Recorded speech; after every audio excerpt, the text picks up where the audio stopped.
इस वीडियो में हम देखेंगे कैश इन हैंड से बैंक में अमाउंट ट्रांसफर कैसे किया जाता है और इस ट्रांजैक्शन को बिजनेस बुक प्लस में कैसे रिकॉर्ड किया जाता है। कुछ दिनों बाद बॉब और जॉन ने डिसाइड किया कि कैश फ्लो को बेटर मैनेज और सिस्टमेटाइज करने के लिए थोड़ा अमाउंट कैश इन हैंड से बैंक अकाउंट में ट्रांसफर किया जाए ताकि कैश कंट्रोल और मॉनिटरिंग आसान हो, जैसे पेटी cash, cash in hand, cash in bank. जैसे पहले किया था वैसे ही क्रिएट न्यू लेजर से बॉब ने SBI बैंक के नाम से लेजर क्रिएट किया। जैसा कि हम पहले डिस्कस कर चुके हैं, कैश टू कैश या कैश टू बैंक ट्रांसफर्स के लिए कॉन्ट्रा वाउचर यूज किया जाता है।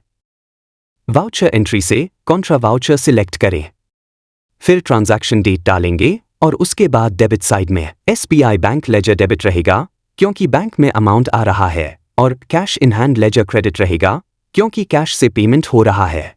Make the entries, debit side में लेजर लिस्ट से SBI बैंक सिलेक्ट करें, ट्रांजैक्शन टाइप डेबिट रखें और अमाउंट 25,000 रुपीज फिल करें।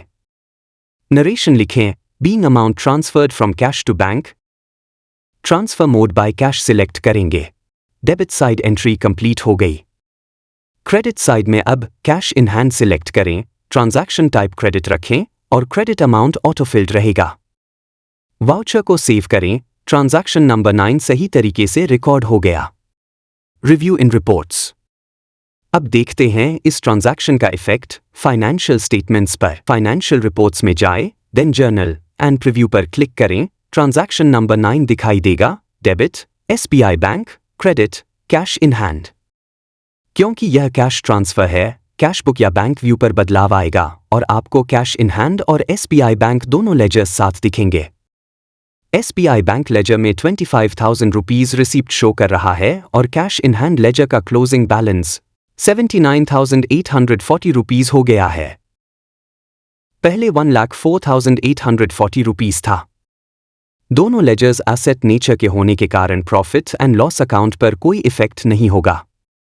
बैलेंस शीट में एसेट साइड के cash and bank balance head में दिखेगा कि कैश इन हैंड घटा है और SBI बैंक में अब 25,000 रुपीज शो हो रहा है, यानी cash to bank transfer successfully record हो गया।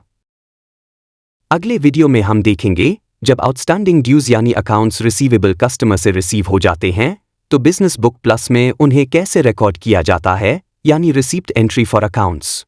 प्लीज आप जुड़े रहें हमारे चैनल से और सब्सक्राइब करना ना भूलें ताकि आप इलेक्ट्रिकल विंग्स कंपनी की पूरी बिजनेस जर्नी को स्टेप बाय स्टेप सीख सकें।